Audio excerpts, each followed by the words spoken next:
So always remember to be safe. It's always important to be safe.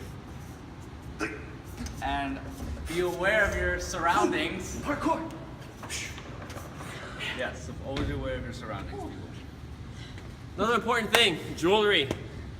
Ladies, I'm sorry, but I am married. Just can't tell because I have my ring here in my shoelace. It's tied there, not going anywhere. That'll dig into your skin, causing avulsion, really bad. So no jewelry. All right, so no matter what obstacle you're doing here, you want to be aware of your surroundings because it could very well be that you might be really, really close to either hitting yourself or someone else. Someone else is on the cliffhanger right here, you guys will collide. Not good. Whenever you're using any of the high obstacles, you have to use a mat.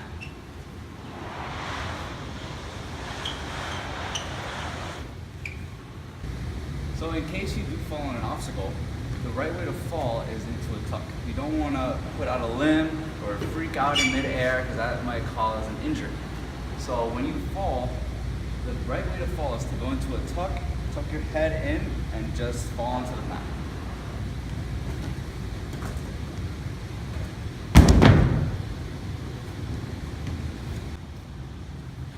This is the Rumbling Dice obstacle. This is an upper body and it's a very advanced obstacle. It requires a lot of upper body strength. The key here is also to keep your 90 degrees, keeping your L locks. There's a few forms to do it. You can stay sideways and rotate it, or you can stay centered and then grab it with one arm and kind of yank it towards you. I'll show you both ways.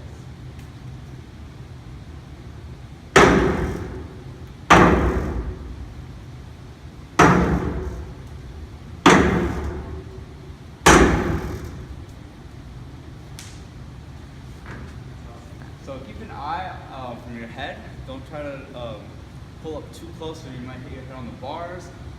Beware of the bars at the end and the beginning because if you do the technique where you're centered, you might end up bumping your head. Okay guys, so to traverse this pipe, you're gonna try to wrap your arms around as much as possible and then you're just gonna go hand over hand.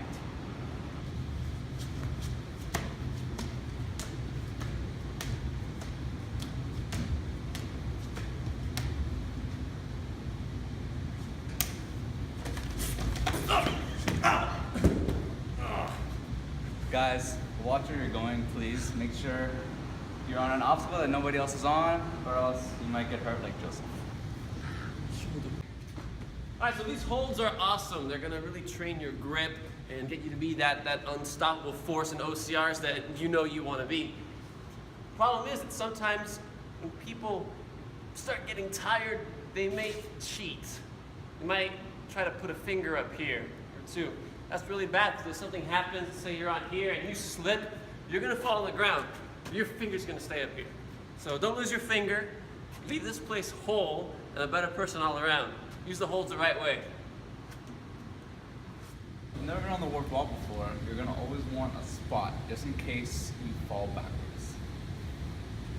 Proper way to get down from the warped wall. If you don't actually get to the top, you're gonna put both hands on the wall and slide all the way down.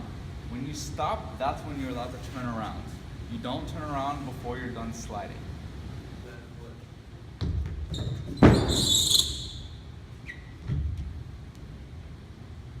All techniques. Speed is going to get you up there. It's not about how high you can jump.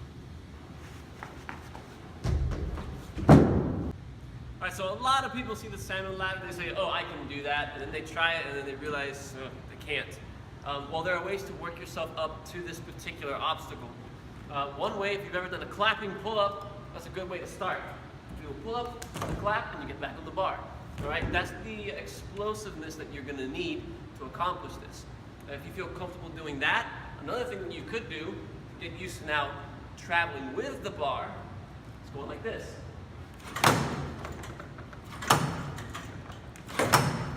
So you're going to be doing everything except for actually transferring over to the next rung. Once you're very confident and comfortable doing that, that's when it's time to add the next step, actually making it to the next rung.